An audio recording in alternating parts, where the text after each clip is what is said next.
Bismillahirrahmanirrahim. Assalamu alaikum dear students. Hope you are well and good. Today's our topic, to write a letter to your father about home affairs.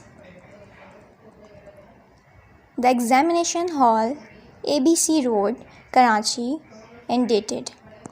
My dear father, I received your kind letter yesterday. I was very happy to read it. You have asked me about home affairs. I would like to tell you that everything is right here. Mother is in good health. She looks after everything very well. Younger brother and sister are going to school regularly and taking a keen interest in their studies.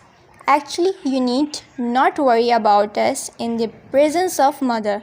With love and respect, your affectionately XYZ. Hope this video will helpful for you. For more topics, let me know in the comment section.